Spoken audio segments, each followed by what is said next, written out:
Dr. Mariation, and like many of you, I totally love and live books.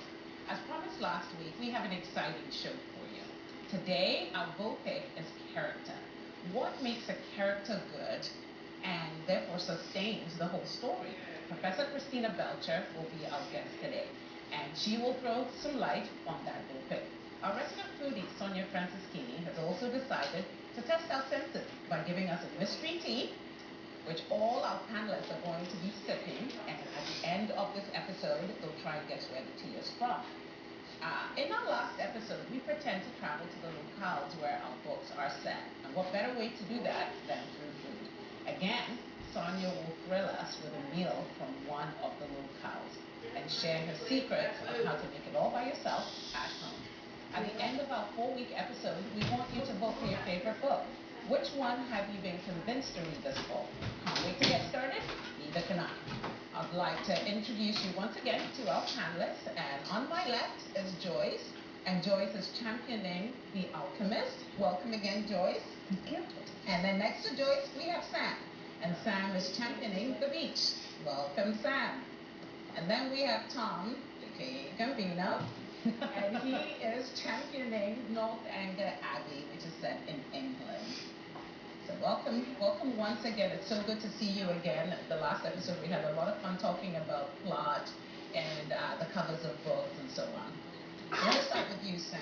Is there a character in your story, it can be the main character or somebody else, that particularly spoke to you, and not because they were good, they could be bad, but they still, the characterization was so strong that it stuck with you. Is there one?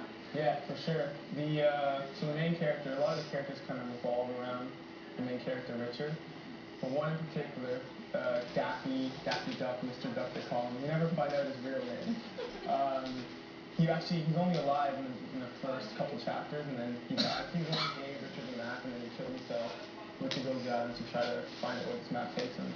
And throughout the whole book, Mr. Duck keeps on reappearing as a vision, and because the main character Richard is going more and more crazy, he's kind of going deeper and deeper into this loopy world, and then this Mr. Duck apparition just keeps on coming back. Does he look like a duck in that, or no? So he's one of the 3 founders of the island, and then they all had Disney nicknames: Babs, Bugs, and Daffy. So that was just his nickname.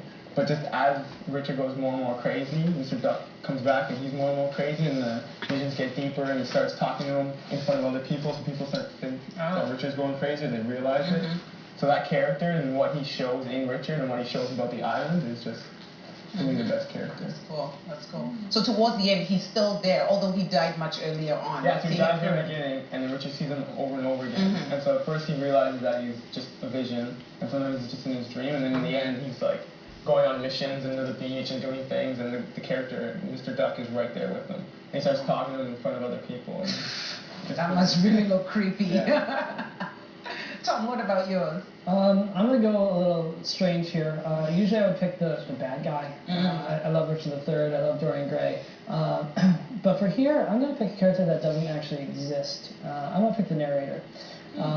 Just the way she describes things, and I'm assuming it's Jane Austen just because it seems to be that sense of humor she has. The way she describes Catherine Morland, the main character, I bookmarked a couple things, so I'm sorry if I get a little literary here. She describes the main character as she had a thin, awkward figure, a sallow skin without color, and she was fond of all boys' plays. And later on she goes into describing her as she was training for a heroine.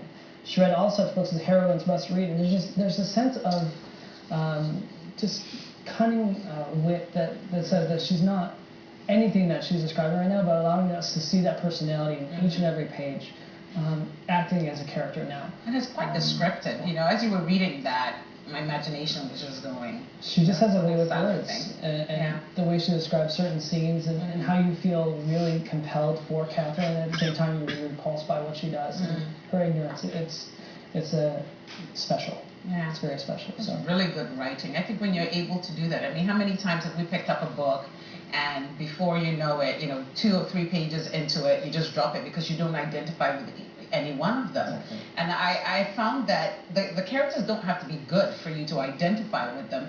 They just have to be strong and very, very authentic. So even if they're evil, there's a method to their madness, and and that really draws you into the story. Joyce, anybody in yours that sticks out that way? Sure. So talk about authentic.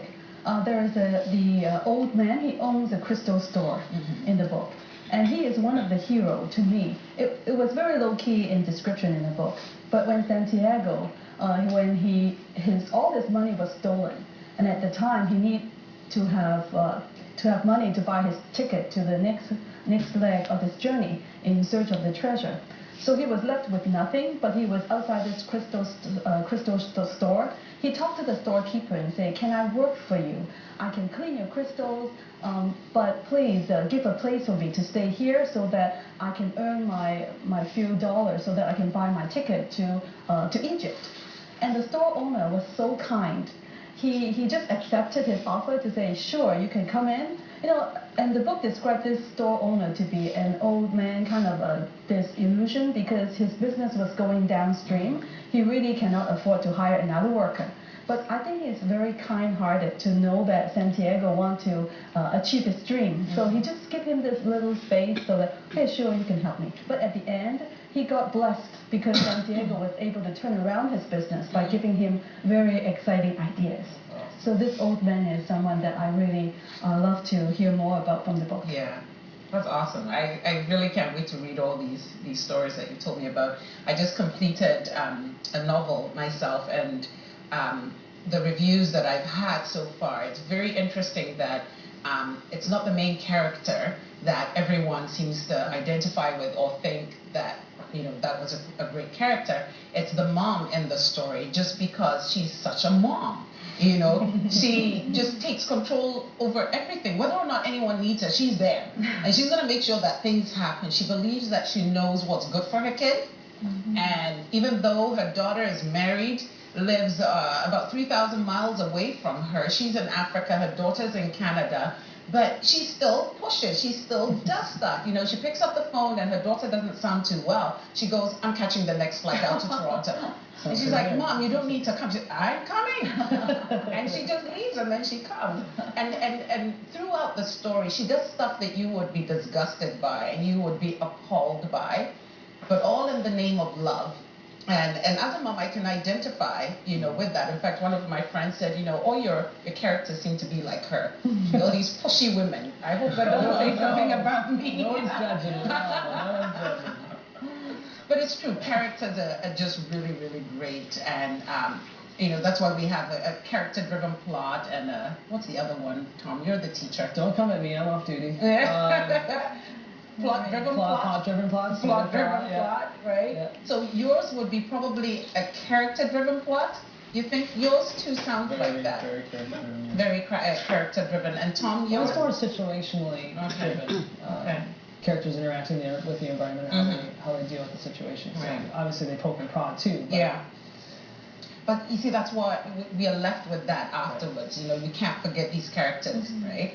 You can't forget them. How's the tea tasting? Any clues yet? Anyone? It's from Britain or Thailand. Or Yes, we know that, Tom. It's one of the three. Well, then I'm right so far. It's good. One of the three. Well, we're going to go on a break. You need to start sipping and start guessing, because when we come back, you're going to be put on the spot, and you have to tell us where you think this tea is from. But it does taste good, doesn't it? Really, really love that. So thank you so much, Tanya, for giving us this tea. This is great. When we come back from the break, we will meet our special guest, and we want to give a big shout out to our two sponsors, to King's Christian Collegiate and to Agnes Ann Song with Royal LePage.